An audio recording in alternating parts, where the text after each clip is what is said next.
Hello दोस्तों, मैं हूं सुमित कुमार और आपका स्वागत करता हूं आपके अपने इस YouTube channel Sumit forensic academy में। तो आज की इस वीडियो में हम जानेंगे डिजिटल एविडेंस के बारे में। डिजिटल एविडेंस क्या होता है। डिजिटल एविडेंस को हम इस वीडियो के थ्रू हम डिजिटल एविडेंस के बारे में समझेंगे, उसका विशेषताएं क्या होती है, किस तरीके से ये काम करता है, ये हमें क्राइम सीन को सॉल्व करने में किस तरीके से मदद करता है। तो आज की इस वीडियो में हम यही डिजिटल एविडेंस के बारे में जानेंगे और ये वीडियो थोड़ा सा हो सकता है लंबा हो जाए, इन्फॉर्मेटिव होगा, तो वीडियो के अंत तक आप लोग बने रहिएगा।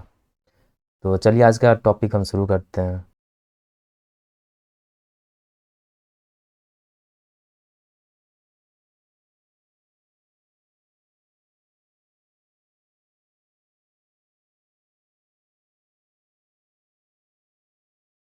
डिजिटल एविडेंस क्या होता है? Digital evidence is any information of probative value that is either stored or transmit in a digital form. Digital evidence वह होता है जो किसी भी प्रोबेटिव वैल्यू की इंफॉर्मेशन है जो या तो डिजिटल रूप में स्टोर होता है या ट्रांसमिट होता है। किसी स्टोरेज मीडिया में वो स्टोर हो सकता है। Storage media hard disk, memory, किसी फाइल में, ये सब होता है। आगे हम जानते हैं और डिटेल में इसको। Understanding the digital evidence. Digital evidence को आइए समझते हैं, डिजिटल एविडेंस क्या होता है। Digital evidence is information stored or transmitted in binary form that may be relied on in court. It can be found on a computer, hard drive, a mobile phone, among other places. Digital evidence is commonly associated with electronic crime or e-crime such as child pornography और credit card fraud. Digital evidence binary रूप में stored या transmit की जाने वाली information है। Information होता है जिस पर कोर्ट भरोसा करता है डिजिटल एविडेंस के ऊपर। डिजिटल एविडेंस एक कंप्यूटर, हार्ड ड्राइव या मोबाइल फ़ोन अन्य स्थानों पर पाया जा सकता है। किसी भी जगह पर मिल सकता है ये क्राइम सीन पे। डिजिटल एविडेंस आमतौर पर इलेक्ट्रॉनिक क्राइम और ई क्राइम से जुड़ा होता है, जैसे child pornography and credit card fraud. Next है according to Locard exchange principle, anything anyone or anything entering a crime scene takes something from the scene with them and leaves something of themselves behind when they leave। लोकार्ड exchange principal के according कोई भी या कुछ भी जब crime scene में प्रवेश करता है, इंटर करता है, तो वो अपने साथ कुछ निशान ले जाते हैं और कुछ निशान वहाँ से छोड़ते भी हैं। कुछ ट्रेसेज अपने साथ ले जाते हैं और कुछ छोड़ते भी। यही है एक्सचेंज प्रिंसिपल। बेसिकली जो क्रिमिनल होता है वो क्राइम सीन से कुछ ले जाता है जब वो इंटर करता है तो, और क्राइम सीन पर वो अपना कुछ छोड़ भी देता है।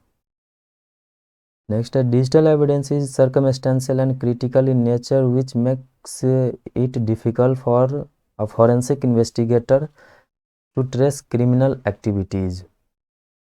डिजिटल एविडेंस सर्कमस्टेंशियल और क्रिटिकल इन नेचर होता है, जिससे एक फॉरेंसिक इन्वेस्टिगेटर के लिए क्रिमिनल एक्टिविटीज़ का पता लगाना बहुत ही डिफ़िकल्ट हो जाता है। बहुत ही सर्कमस्टेंशियल और क्रिटिकल इन नेचर एविडेंस होता है ये। Digital information can be gathered while examining digital storage media, monitoring the network traffic, or making duplicate copies of digital data found during forensic investigation। जो भी डिजिटल स्टोरेज मीडिया की हम examine करते हैं उस वक्त नेटवर्क ट्रैफिक को monitor करते समय, फॉरेंसिक इन्वेस्टिगेशन के दौरान मिले डिजिटल डेटा की डुप्लीकेट कॉपी बनाते समय हम डिजिटल इंफॉर्मेशन गैदर भी कर सकते हैं। जब भी हम कोई नेटवर्क ट्रैफिक और ये सब हम मॉनिटर करते हैं तो उस वक्त हम ये इंफॉर्मेशन जो है डिजिटल इंफॉर्मेशन उसे हम गैदर भी कर सकते हैं। इसे हम एकत्रित करना बोलते हैं, कलेक्ट करना।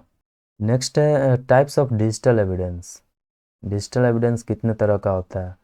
एक है वोलाटाइल डेटा, एक है non volatile data. Volatile data होता है data that is lost as soon as device is powered off. Volatile data temporary data होता है। जब भी जो भी हम अपने डिवाइस को पावर ऑफ करते हैं तो इसका डेटा जो है वो एज सुन एज पॉसिबल ये इरेज हो जाता है, डिलीट हो जाता है।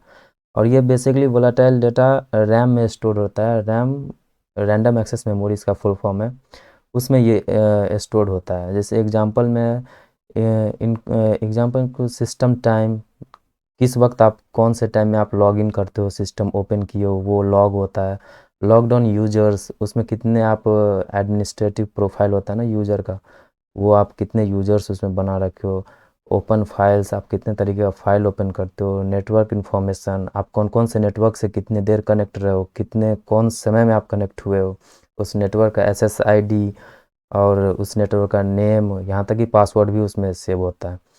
जैसे प्रोसेस इंफॉर्मेशन, जो भी प्रोसेस चल रहा होता है बैकग्राउंड में, उसका भी इंफॉर्मेशन रखता है। कुछ क्रैश वगैरह हो गया, कुछ करप्ट हो गया, टेम्पररी करप्ट होता है, क्रैश होता है, तो उसका भी लॉग बनता है। Process two port mapping, process memory, clipboard content, जो भी आप कॉपी पेस्ट वगैरह करते हो, वो सारा कुछ मेमोरी का भी डिटेल्स रखता है ये।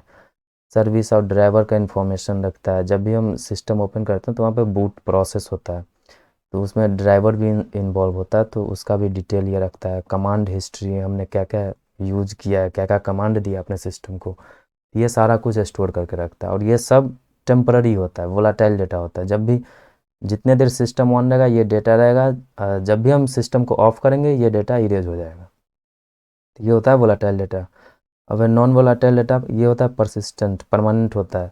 Date is stored on secondary storage device such as hard disk and memory card. ये जो नॉन वोलाटाइल डेटा होता है वो हार्ड डिस्क में या फिर मेमोरी कार्ड में स्टोर होता है, और ये परमानेंट होता है। इसका एग्जांपल है हिडन फाइल्स हो सकता है। स्लैक का स्पेस, स्लैक है एक कह सकते हो आप मैसेजिंग स्पेस है, जहाँ पे लोग चैट करते हैं। बहुत सारा कंपनी भी यूज करता है इसे।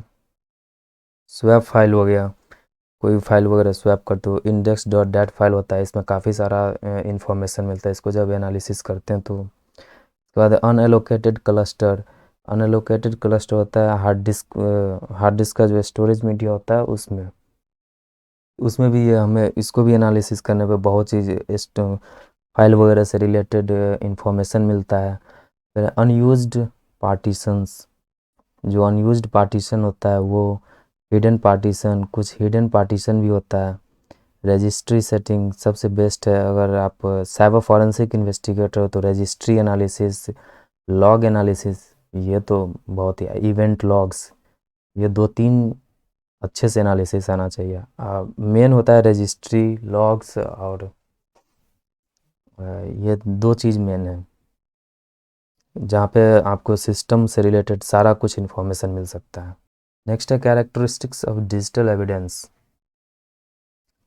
डिजिटल एविडेंस की विशेषताएं कौन कौन सी होती है।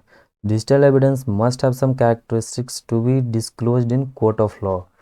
कोर्ट ऑफ लॉ में डिस्क्लोज करने के लिए, खुलासा करने के लिए डिजिटल एविडेंस में कुछ विशेषताएं होनी चाहिए, कुछ कैरेक्टरिस्टिक्स होनी चाहिए। जो यहाँ पे एक है, फर्स्ट है believable. Evidence must be clear and understandable by the जजेज। जो भी हमारा डिजिटल एविडेंस होता है वो क्लियर और समझने योग्य होना चाहिए, जिससे जज आसानी से समझ सके ये एविडेंस किस बारे में है और वो क्राइम से रिलेट करे। Admissible, evidence must be related to fact being proved. Evidence prove होने वाले फैक्ट से रिलेटेड होना चाहिए। नेक्स्ट है reliable, there must be no doubt about authenticity and veracity of the evidence. Evidence की ऑथेंटिसिटी एंड वेरासिटी के बारे में कोई भी डाउट नहीं होना चाहिए। वेरासिटी मतलब सत्यता, सत्य। ऑथेंटिसिटी प्रमाणित, इसके बारे में कोई भी डाउट नहीं होना चाहिए। Authentic, evidence must be real and related to the incident in a proper way. Evidence जो है वो रियल होना चाहिए, वास्तविक होना चाहिए, और प्रॉपर वे में इंसिडेंट से रिलेटेड होना चाहिए। जो भी घटना होता है, जो भी क्राइम होता है, ई क्राइम या फिर साइबर क्राइम बोलो, उससे रिलेटेड होना चाहिए। और लास्ट है complete, the evidence must prove the attackers action और हिज इनोसेंस। एविडेंस जो है वो अटैकर के एक्शन या उसकी बेगुनाही को प्रूफ करने में सक्षम होना चाहिए। तो ये था कुछ डिजिटल एविडेंस की कैरेक्टरिस्टिक्स, विशेषताएं। नेक्स्ट है रोल ऑफ डिजिटल एविडेंस। यहाँ पे कुछ एग्जांपल्स है डिजिटल एविडेंसेस का जो फॉरेंसिक इन्वेस्टिगेटर को असिस्ट करता है क्राइम को सॉल्व करने में। जैसे फर्स्ट है आइडेंटिटी थेफ्ट, जिसमें एक पर्सन होता है वो किसी और का आइडेंटिटी जो होता है, जो भी नेम, नाम, पता, ये सारा कुछ, डेट ऑफ बर्थ, जितने भी पर्सनल डिटेल होता है वो आइडेंटिटी कोई पर्सन है वो दूसरे का यूज कर लेता है, ये होता है आइडेंटिटी थेफ्ट। नेक्स्ट है इंफॉर्मेशन लीकेज। ये जो भी हैकर्स या अटैकर्स होता है वो इंटरनेट सोशल मीडिया पे इंफॉर्मेशन को लीक करता है। वैसे तो इसके लिए फेमस है डार्क वेब, वहाँ पे तो काफ़ी ज़्यादा ये इंफॉर्मेशन लीकेज होता है। नेक्स्ट है थेफ्ट ऑफ कमर्शियल सीक्रेट्स। जो भी कमर्शियल सीक्रेट्स होता है, जैसे आप शॉपिंग वगैरह करते हो या कुछ भी कंपनी का सीक्रेट्स होता है, कॉन्फिडेंशियल होता है, उसको चोरी करना, थेफ्ट करना। फिर से अनऑथराइज्ड ट्रांसमिशन ऑफ इंफॉर्मेशन। आप इंफॉर्मेशन को अनऑथराइज्ड वे में ट्रांसमिट करते हो, कुछ कॉन्फिडेंशियल चीज़ें जो शेयर नहीं किया जा सकता उसे भी आप शेयर करते हो लोगों के साथ, सोशल मीडिया पे, व्हाट्सएप पे, जो जहाँ भी, वो सब अनऑथराइज्ड होता है।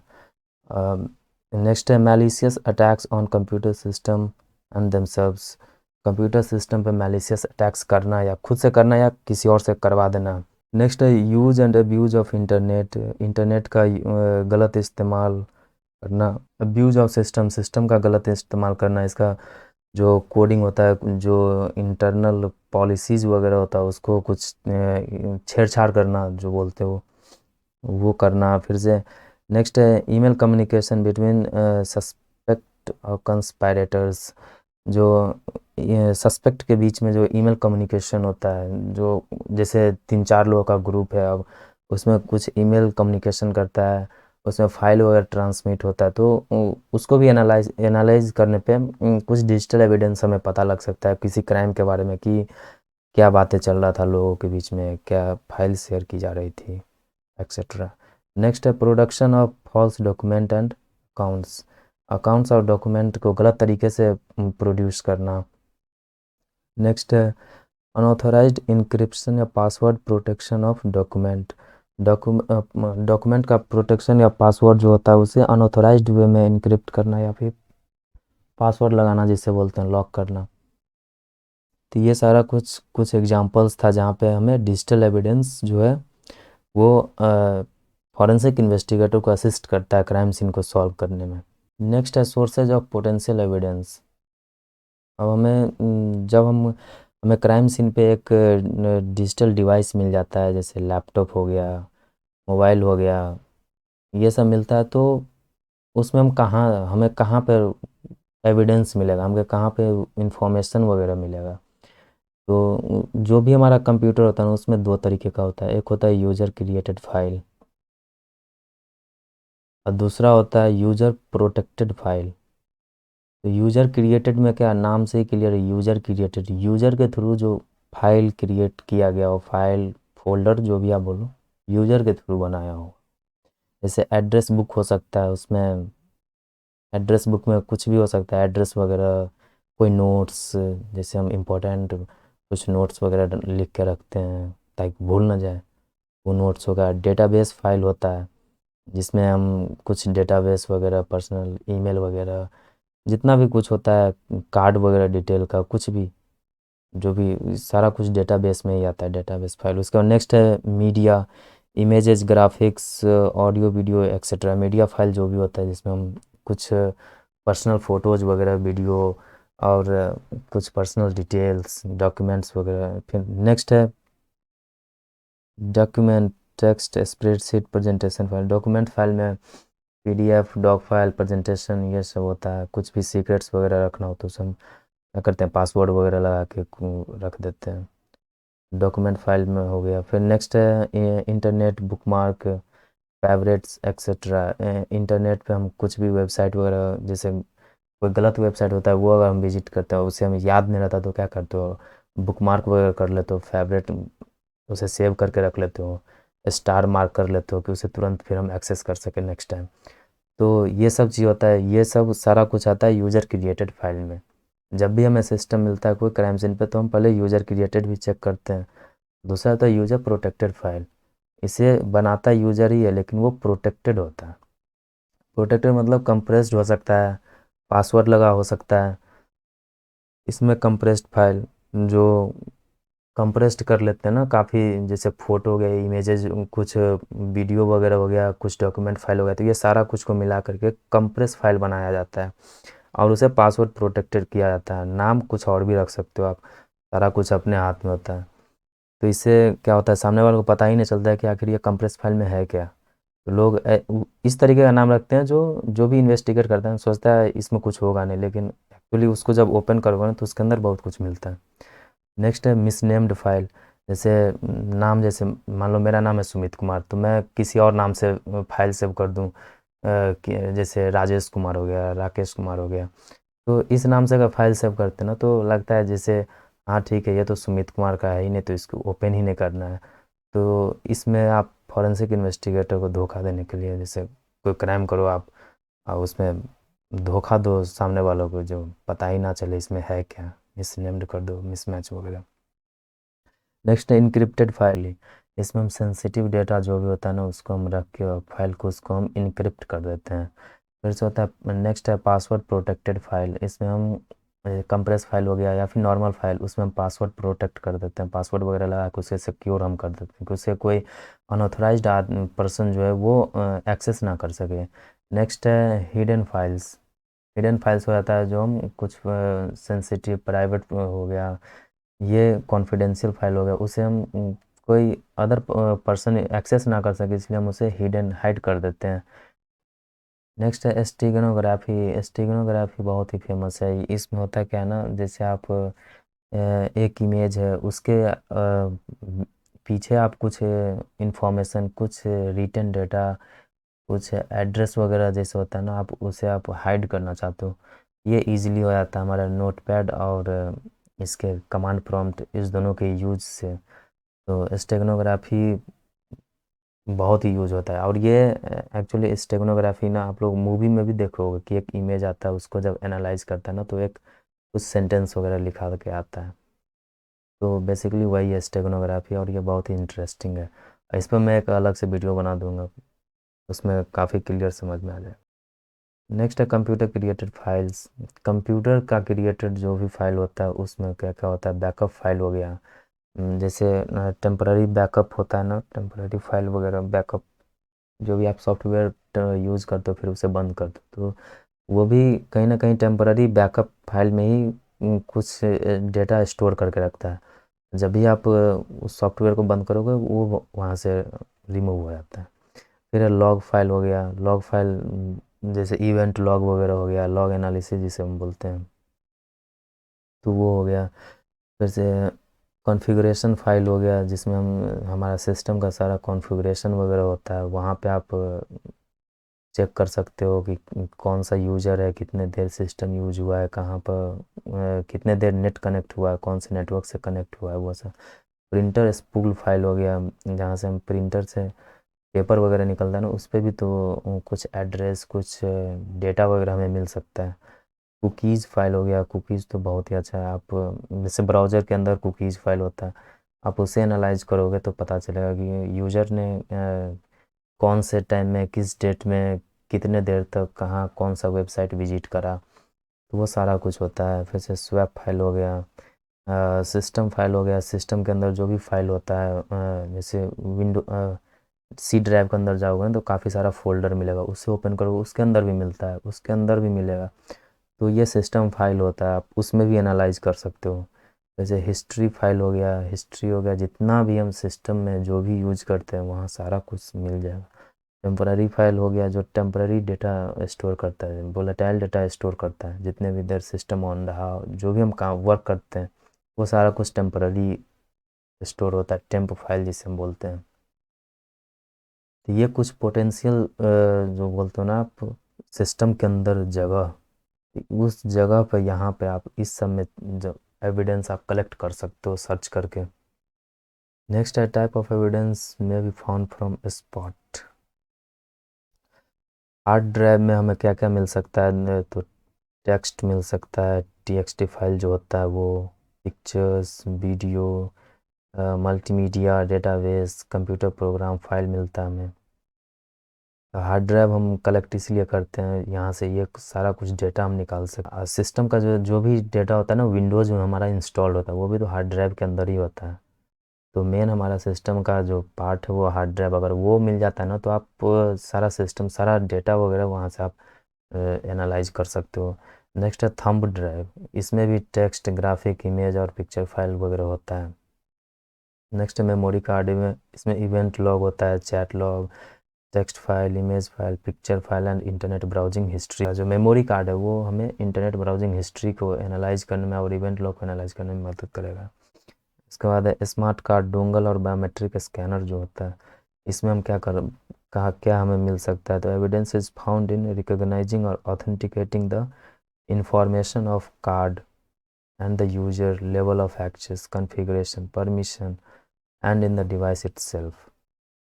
जो भी बायोमेट्रिक स्कैनर है या फिर डोंगल या स्मार्ट कार्ड जो भी है, उसे हम उस कार्ड को लेवल ऑफ एक्सेस क्या था, उसमें कितने यूजर्स का क्या इंफॉर्मेशन था, कॉन्फ़िगरेशन उसका क्या था, क्या क्या उसमें परमिशन ले रखा था, ये सारा कुछ हम यहाँ से इसका डिटेल वगैरह ले सकते हैं। तो नेक्स्ट है answering machine, voice recording such as deleted messages, last number called, memo, phone number and tape. Answering machine ये हो गया, जैसे हम दूर वगैरह लगाते हैं ना, वो जो आंसर करता है वॉइस मैसेज रिकॉर्डिंग वगैरह, तो वहाँ से हम ले सकते हैं। उसमें हमें मिल सकता है उसका लॉग वगैरह, फिर से लास्ट नंबर जो जिस पर कॉल होता है वो, मेमो, फ़ोन नंबर, टेप्स और डिलीटेड मैसेज वगैरह भी हमें उससे मिलता है। नेक्स्ट है डिजिटल कैमरा, इसमें images remover cartridge, video, sound, date stamp, time and date stamp main होता है। जो डिजिटल कैमरा होता है ना, जिसमें वीडियो रिकॉर्डिंग वगैरह होता है, सीसीटीवी वीडियो, तो उसमें डेट और टाइम स्टैम्प ही होता है। और अगर कोई चाहे ना तो वो डेट और टाइम वो करता है, चेंज भी कर देता है, जिसे हम टैम्परिंग वगैरह बोलते हैं। तो डिजिटल कैमरा से हम ये सारा कुछ एविडेंस कलेक्ट कर सकते हैं। नेक्स्ट है handheld devices, address book, appointment calendar और information documents, email, handwriting, password, phone book, text messages and voice message. Handheld devices जो भी होता है, मोबाइल फ़ोन वगैरह या फिर कोई नोट्स वगैरह होता है, जिसमें हम ये एड्रेस, अपॉइंटमेंट, कैलेंडर, जितने भी इंफॉर्मेशन, पर्सनल इंफॉर्मेशन, ईमेल वगैरह, पासवर्ड्स होता है, जैसे ईमेल का पासवर्ड हम क्रेडिट कार्ड का, डेबिट कार्ड का पिन वगैरह लेकर रखते हैं ताकि भूल ना जाए। ये सारा कुछ यहाँ से हमें यूजर्स का डिटेल पता चल सकता है। मोडेम, मोडेम खुद एक वो है, डिवाइस इटसेल्फ है। आप इसे कलेक्ट करोगे तो एज एविडेंस इसे कलेक्ट करोगे तो इसमें बहुत कुछ हमें पता चल जाएगा। लॉग वगैरह का मेन लॉग ही होता है कि यूजर ने कितनी देर क्या क्या करा। नेक्स्ट है लोकल एरिया लैन कार्ड या फिर NIC card, network interface card. इसमें मैक एड्रेस होता है, इससे हम सिस्टम का सारा डिटेल वगैरह निकाल सकते हैं। मैक स्पूफ हुआ था या नहीं हुआ था, क्या किया था, सिस्टम इस कैसे हैक हुआ था, वो सारा कुछ पता चल जाएगा। इसके बाद नेक्स्ट है राउटर, हब एंड स्विचेज। ये तो खुद में अपना आप में ये एक एविडेंस है। आप इस डिवाइस के अंदर ही आपको सारा कुछ लॉग वगैरह मिल जाएगा, कॉन्फ़िगरेशन फाइल मिल जाएगा। Hub and switches evidence is found on the device themselves. इस डिवाइस में ही आपको सारा कुछ मिलेगा। जब इसे सिस्टम से कनेक्ट होगा तो लॉग वगैरह ये सारा कुछ बताता है, दिखाएगा आपको। नेक्स्ट है network cable and connectors, device themself. इसका भी जो नेटवर्क केबल या फिर कनेक्टर्स होता है, वो इसका जो डिवाइस होता है वो खुद अपने आप में एक डिजिटल एविडेंस, उसे भी कलेक्ट करोगे तो आपको सारा डिटेल मिल जाएगा। इसमें टाइम डेट स्टैम्प जो होता है वो मिलेगा, लॉग वगैरह मिल जाएगा। नेक्स्ट है server, computer system. Computer system भी कहीं ना कहीं सर्वर से कनेक्ट होता है, या फिर हम जो भी वेबसाइट विजिट करते हैं सारा कुछ कहीं ना कहीं वो सर्वर से ही कनेक्ट होता है, तो हमें सर्वर का सारा डिटेल वगैरह मिल सकता। नेक्स्ट है pager, it contains volatile evidence such as address information, text message, email, voice message and phone numbers. Pagers हो गया वोलाटाइल एविडेंस उसे हम कहते हैं, जिस पे एड्रेस इंफॉर्मेशन हो सकता है, text message, email, voice message, phone numbers, ये सारा कुछ हो सकता है उस पर। जैसे प्रिंटर हो गया, printer evidence is found through usage logs, time and date information, network identity information, ink cartridge and time and date stamp. Printer से अगर हम प्रिंटर जैसे एज एविडेंस हम कलेक्ट करते हैं तो इसमें हमें यूजेज लॉग्स मिलता है, टाइम और डेट का इंफॉर्मेशन मिलता है, हमें नेटवर्क आइडेंटिटी, वो प्रिंटर किस नेटवर्क से कनेक्ट था उसका इंफॉर्मेशन मिलता है, इंक कार्ट्रिजेज कौन सा यूजेज हुआ था, और फिर से टाइम और डेट स्टैम्प जो होता है, डेट और टाइम स्टैम्प, वो पता चलता है हमें। नेक्स्ट है removable storage media and storage device and media. Storage device and media such as tape, CD, DVD, Blu-ray have the evidence in the device themselves। हम CD, DVD, Blu-ray ये जितने भी स्टोरेज डिवाइस मीडिया होता है ना, इसे हम collect करते हैं और इससे हमें बहुत कुछ इन्फॉर्मेशन मिल सकता है। उसके अंदर कुछ वीडियो हो सकता है, कुछ इमेजेज हो सकता है, जो हमें क्राइम सीन को सॉल्व करने में मदद मिलेगा। नेक्स्ट है scanner. Evidence is found by looking at the marks on the glass of scanner.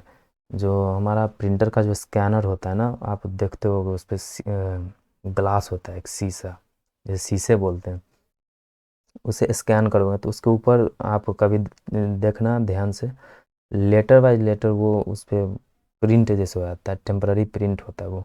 तो आप स्कैनर इसीलिए लिया कलेक्ट किया जाता है एज एविडेंस कि हम उसे कुछ भी अगर क्रिमिनल ने अगर स्कैन किया हो, क्रिमिनल या सस्पेक्ट जो भी बोलो आप, तो वो उससे हम पता लगा सकते हैं कि उस पर क्या है, नहीं है, क्या उसने स्कैन किया था लास्ट टाइम में।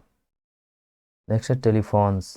Evidence is found through name, phone number, caller identification information, appointment information, electronic mail and pages. Telephone से हमें ये सारा कुछ मिल सकता है, उसका नाम, फ़ोन नंबर, कॉलर का आइडेंटिफिकेशन नंबर, अपॉइंटमेंट इंफॉर्मेशन, सारा कुछ मिल सकता है। नेक्स्ट है copier. Document usage log, time stamp, date, वही है। फिर से नेक्स्ट है credit card schemer.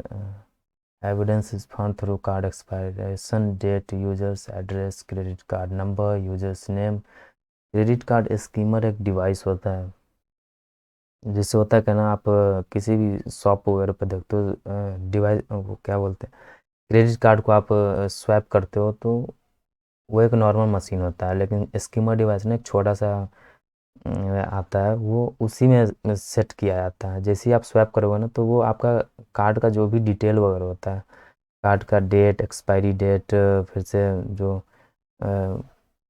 Card number हो गया, उस पे जो नाम होता है आपका, वो सीवीवी, ये सारा कुछ डेटा बैकएंड में सेव कर लेता है, और वो ब्लैंक कार्ड पे जब चाहे वो उसे प्रिंट कर सकता है। इसके बाद आपका कार्ड यूज हो जाएगा।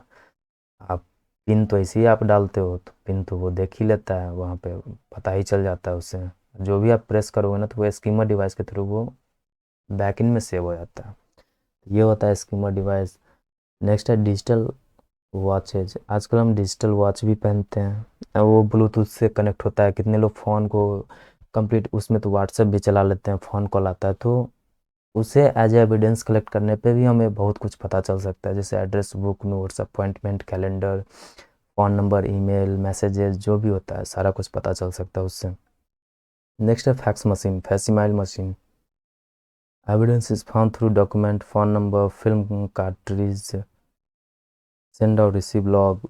जो भी लॉग्स होता है ना, जैसे हम किसी को भेजते हैं, फैक्स करते हैं, या फिर फैक्स हमें आता है, तो उस सारा कुछ का लॉग वगैरह, जैसे कौन सा कार्ट्रिज यूज हुआ था, फिर फ़ोन नंबर, सारा कुछ हमें पता चल सकता है। नेक्स्ट है global positioning system, GPS. Evidence is found through previous destinations, way point, routes, travel log etcetera.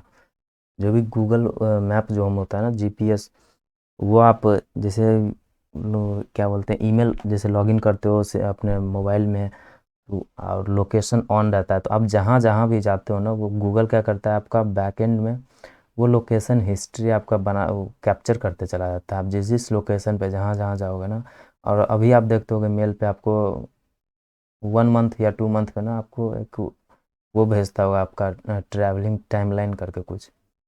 आप जहाँ जहाँ जाते हो उसको वो गूगल सेव करके रखता है जीपीएस से। तो जीपीएस को एनालिसिस करने पे हमें उसका रूट, कहाँ कहाँ गया था बंदा, क्या क्या किया, किस किस प्लेस पे गया, कितने देर रुका, वो सारा कुछ हमें पता चल जाएगा। तो इसलिए जीपीएस को भी हम एज एविडेंस कलेक्ट करते हैं। नेक्स्ट है रूल ऑफ फॉरेंसिक्स इन्वेस्टिगेशन का फॉरेंसिक इन्वेस्टिगेशन का रूल क्या है, नियम क्या है। फर्स्ट है limited access and examination of original evidence. Original evidence जो है उसका लिमिटेड एक्सेस होना चाहिए और एग्जामिनेशन होना चाहिए लिमिटेड। ओरिजिनल एविडेंस पे वैसे तो वर्क ही नहीं करना चाहिए। जब भी आप साइबर फॉरेंसिक में वर्क करो तो जो भी हमारा ओरिजिनल एविडेंस होता है उसका हम सबसे पहले कॉपी वगैरह बनाते हैं, और जो भी वर्क हम करते हैं वो कॉपी वाले पे करते हैं, ओरिजिनल पे कभी नहीं करते हैं। इसलिए इसका लिमिटेड एक्सेस होना चाहिए ओरिजिनल का। नेक्स्ट है record changes made to the evidence file में किए गए चेंजेस, जो भी हम चेंजेस करते हैं उसका एक रिकॉर्ड बनाना चाहिए, जो क्या चेंजेस हुआ है नहीं हुआ है वो सारा कुछ। नेक्स्ट है create a chain of custody document. जो चेन ऑफ कस्टडी जो होता है हम मेंटेन जो करते हैं उसका एक डॉक्यूमेंट बनाना चाहिए। नेक्स्ट है set standard for investigating the evidence की इन्वेस्टिगेशन के लिए एसओपी सेट करना चाहिए। एसओपी मतलब स्टैंडर्ड ऑफ प्रोसीजर जो होता है वो फॉलो करना चाहिए, वो सेट होना चाहिए। नेक्स्ट है comply with the standards. Standard का हमेशा पालन करना चाहिए, उससे कंप्लाई होना चाहिए। नेक्स्ट है hire professionals for analysis of evidence के एनालिसिस के लिए जो प्रोफेशनल होता है, जो साइबर फॉरेंसिक एक्सपर्ट जिसे हम बोलते हैं, उसे हायर करना चाहिए। नेक्स्ट है evidence should be strictly related to the incident. Evidence जो है वो स्ट्रिक्टली इंसिडेंट घटना से जुड़ा होना चाहिए। ये नहीं जो इंसिडेंट कुछ और है एविडेंस कुछ और ही है, वो बिल्कुल नहीं होना चाहिए। नेक्स्ट है the evidence should comply with the jurisdiction standard. जो एविडेंस है वो जुरिस्डिक्शन स्टैंडर्ड का पालन करना चाहिए, उसके अंडर होना चाहिए। नेक्स्ट है document the procedure applied on the evidence पर अप्लाई होने वाले प्रोसीजर, जितने भी हम प्रोसीजर्स यूज करते हैं उसका एक डॉक्यूमेंटेशन हो चाहिए, प्रॉपर एक डॉक्यूमेंट बनाना चाहिए। नेक्स्ट है सिक्योरली स्टोर द एविडेंस को सुरक्षित रूप से स्टोर करना चाहिए, वो बहुत ही फ्रेजाइल नेचर का होता है। नेक्स्ट है use recognise tool for analysis के लिए रिकॉग्नाइज्ड टूल का प्रयोग करना चाहिए। कोई भी जैसे होता है ना आजकल वो चल रहा है पेड सॉफ्टवेयर को क्रैक वर्जन यूज हम कर लेते हैं, उसमें हो सकता है कुछ ऐसा स्क्रिप्ट ऐड हो जो आप जैसे आप क्रैक यूज करोगे सारा डेटा भी चला जाएगा और सिस्टम भी हैक हो जाएगा। इसलिए हमेशा रिकॉग्नाइज्ड और पेड टूल्स यूज करना चाहिए जो साइबर फॉरेंसिक एक्सपर्ट के थ्रू सजेस्ट किया होता है, जो रिकमेंडेड होता है वही यूज करना चाहिए। यही था आज का हमारा वीडियो डिजिटल एविडेंस के बारे में, और इस वीडियो में हम डिजिटल एविडेंस का एक बेसिक इंट्रोडक्शन और उसका इस तरीके से हमें क्राइम कहाँ पे हमें जो एविडेंस पोटेंशियल एविडेंस होता है एक सिस्टम में कहाँ पर किस लोकेशन पे मिलेगा वो जाने, जैसे उसका रोल क्या होता है फॉरेंसिक इन्वेस्टिगेशन में, उसकी जो डिजिटल एविडेंस उसकी विशेषताएं क्या होती है कैरेक्टरिस्टिक्स, ये सारा कुछ हम इस वीडियो में जाने। तो उम्मीद करता है आपको ये वीडियो पसंद आया हो, और पसंद आया तो मेरे वीडियो को लाइक करें और चैनल को हो सके तो सब्सक्राइब करें और अपने फ्रेंड के साथ शेयर करें। Thank you for watching my video.